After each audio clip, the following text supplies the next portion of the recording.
பிள்ளைய பள்ளிக்கூடத்துக்கு கூப்பிட போனேன், ஒரே கூட்டம், வேர்த்து கொட்டுது. எடா பொம்பளைகளுக்கெல்லாம் இம்பிட்டு வேலை இருக்குது, ஆம்பளை ஒரு வேலை இருந்து ஈஸியாக சொல்லிக்கிறாரு. சரி விடுங்க, அவங்களுக்கு ஒரு வேலை இல்லை, அவங்க பேசி நம்மளுக்கு என்ன ஆகும். நம்ம கதைக்கு வருவோம். என்னங்க எல்லாரும் என்ன கையில் காணா, என்ன இவங்க நாத்தம் வைக்கணும், கையில் காணா, உங்களுக்கும் கையில் விடுக்கும் சண்டையாண்டே கேட்குறிய. சண்டை விட்டாத்தானா ஒரு விஷயத்த நல்லா புரிஞ்சுக்கணும். ஒருத்தவங்க இப்போ கையல் கல்யாணத்தை நான் தச்சையெல்லாத்தையும் எடுத்து போட்டேன். ஏங்க நான் என் நாத்தனாமங்களுக்கு இது வாங்க போகிறேங்க, இது வாங்க போகிறேங்க, வளைவு எடுக்கிறவங்க, நகை போடுறவங்க, நகை எடுக்கிறவங்க, சீர் சனத்தி செய்கிறவங்க அப்படின்ட்டு போகிற இடத்துலலாம் நான் தச்சையெல்லாம் எடுத்து போட்டேன். ஆனால் மக்கள்லாம் பாருங்க, பரவாயில்லையப்பா, கிராமத்தில் ஒரு பிள்ளைக்கு சீர் கொண்டு வர்றது என்ன, அதுகளுக்கு போய் இது ஆறுதல் சொல்லிட்டு வர்றது என்ன அப்படின்னு நல்லா இருக்கப்பா அப்படின்னு மக்கள் பூரா நல்லா விழித்து பார்த்துட்டே பார்த்துங்க.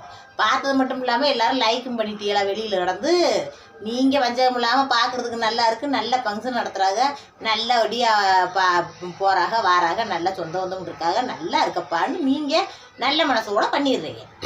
ஆனால் சொந்த வந்த முறை என்ன தெரியுமா செஞ்சிடும், ஏண்டி இன்னாரு என்னடி இப்படி குமரியை ஒரு கட்டி கொடுத்தவளை அவள் வீடியோ போட்டு சம்பாதிக்கிறதுக்கு ஓம் பிள்ளைய இப்படி ஃபோனில் கட்டி சம்பாரிச்சுக்கிட்டு இருக்கா, அதை போய் விட்டுக்கிட்டு இருக்க அப்படின்ட்டு அவங்க சும்மா இருந்தாலும் 4 சாதி சனம் இருக்குவாருங்க.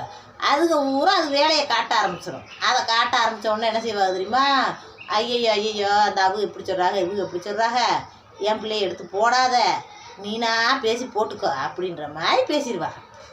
ஏன் நாத்தனை அப்படிலாம் சொல்லலை, இருந்தாலும் சொல்லலைன்னு சொல்லணும். புரியுதா உங்களுக்கு? விவரத்தை புரிஞ்சுக்கங்க. இதுக்கு மேலே பேச முடியாது. பொய் பேசவா உண்மை பேசவான்னு எனக்கு திண்டாட்டமாக இருக்கும். பார்த்துக்கோங்க. இதில் பொய்யை சொன்னாலும் பொய் சொல்கிறீங்கன்னு கரெக்டாக கமெண்ட் பாக்ஸில் கண்டுபிடிச்சிடுறீங்க. உண்மையை சொன்னால் அடியெல்லாம் என்னையை பற்றி ஏண்டி பேசுகிறேன்னு சொந்த வந்தப்பறம் சண்டைக்கு வருவேன். என்ன பண்ண சொல்கிறீங்க, ஒன்றுமே பண்ண முடியல. ரெண்டுக்கு நடுவில் நடந்து மாட்டிக்கிட்டு தவிக்க வேண்டியது. அதுதாங்க மேட்ரு, வேறு ஒன்றுமே இல்லை. நாத்தனாவை வர சொல்லியிருந்தேன் கல்யாண நாளுக்கு. ஏற்றே வந்துருங்க கல்யாண நாள் இன்னைக்கிட்டு. அவங்களா பார்த்து வந்தால் தானே பால் கச்சி வச்சேன். அவங்களுக்கு பிள்ளைக்கு தாலி பறிக்க போடணுண்டாங்க. 5 மணிக்கெலாம் குளிச்சு 6 மணிக்கெலாம் நல்ல நேரம் முடிஞ்சிருதான்றோன்னே 5 மணிக்கெலாம் குளிச்சு அவங்க அப்போ மாப்பிள்ளையும் பொண்ணு வர்றதுக்கு முன்னாடி நாங்கள் போய் முதல்ல நின்று பார்த்துக்கோங்க. ஏன்னா நாத்தனா மகளுக்கு நல்ல நேரத்தோட நல்லபடியாக போடணும், நம்ம தூக்கத்தை பார்க்கக்கூடாதுன்னு எந்திரிச்சு ஓடுறோம். அதே மாதிரி அண்ணன் வீடு பால் காய்ச்சினாண்டா தடி நம்ம தூக்கத்தை கெடுக்கக்கூடாது, தூக்கத்தை பார்க்கக்கூடாது, நம்ம அண்ணன் பால் காய்ச்சிது முன்னு வெள்ளை நதிச்சு போகணும், ஓம் உலக்கவே போயிடணும்னு அவங்களா கிளம்பி வரணும். அவங்களுக்கு அப்படிலாம் இருக்காதுல்ல, நம்ம ஏன் அப்படி இருக்கேன்னு கேட்கவும் முடியாது. அவங்க வர்ற நேரத்தில் தான் வருவாங்க. அதில் என்ன எடுத்து போடாதன்ட்டாண்டா அவங்கள எடுத்து போட முடியாத சூழ்நிலை ஆயிரும். மக்களே என்னாச்சு, நாத்தனா வரல, என்னாச்சு தங்கச்சி வரல, சண்டையான்னு கேட்கக்கூடாது. சண்டைக்கெல்லாம் ஒன்றுமே கிடையாது. ஏன் என் தங்கச்சி எடுத்து போடலன்னு கேட்குறீல்ல, என் தங்கச்சி வீட்டில் அவள் எனக்கு தங்கச்சி என் வீட்டில் இருக்க வரைக்கும் தான் அவ்வளோ எனக்கு சொந்தம். இன்னொருத்தர் கட்டி கொடுத்துட்டோம்னு வச்சுங்க, அவங்க என்ன சொல்கிறாங்களோ அதைத்தானே கேட்கணும். எதுக்கு ஒருத்தரை வச்சுத்தான் நம்ம சம்பாதிக்கிறோம்னு இருக்கக்கூடாதுங்க. நம்ம என்னத்தையோ பேசுகிறேன், என் பேச்சு பிடிச்சதே நீங்கள் லைக் பண்ணுறீங்க. ஆனால் அவங்களுடைய வீட்டு விஷயங்களை எடுத்து போட்டுட்டேன் நான் சம்பாரிச்சுக்கிட்டு இருக்கேன்ற ஒரு எண்ணத்தை உருவாக்கிறாங்க அதுங்க சொந்த வந்தவங்க. அதுக்கு ரொம்ப பேர் நிறைய பேர் எடுத்து போட்டுற மாட்டேன்னா விசேஷத்தில் யாரையுமே காட்டுறதில்ல. காட்டாமல் ஒதுக்கி யாராவது என்ன அவங்கள்ட்ட கேட்டுக்கிறது, இவங்களை எடுத்து போட்டால் உங்களுக்கு ஒன்றும் இல்லையா கார்டு எடுத்து போடுறியே ஒருத்தவங்களாம் இருக்காங்க. எனக்கு சொந்தக்காரவுதே எனக்கு அக்கா மரம் வேணும். அவங்ககிட்டலாம் கேட்பேன், ஏக்கா நீங்கள் பேசியிருக்கிய அந்த வீடியோவில் இருக்கியே போட்டுறவா அப்படின்னு கேட்டால் அவங்களாம் சொன்னாங்க, இதில் என்னடி இருக்குது தங்கச்சி, நீ என்ன அசிங்கமாவை பேசி 4 பேர்த்துட்டு கெட்டவர் எடுத்துக்கிட்டு இருக்க, என்னையும் பார்த்தவனா 4 பேர் என்னை ஏச போகிறாங்க. நான் சொல்ல போகிறேன், நல்லபடியாக ஊர் உலகமே உன்னைய பாராட்டுது, நல்லபடியாக எங்கள் சொந்த வந்தம் பூரம் பாராட்டுது, நல்லா தன்னடி வீடியோ எடுத்து போடுற, நல்லபடியாக போட்டுக்க தேண்டாங்க அப்படின்னு நல்ல மனசுக்கு இருக்காங்க. எல்லாரையும் சொல்லக்கூடாது. அப்படி அந்த அக்காலாம் சொன்னாங்க. அப்படி சொல்கிறவங்களை மட்டும் எடுத்து போடுவேங்க. இதுதான் விஷயம்.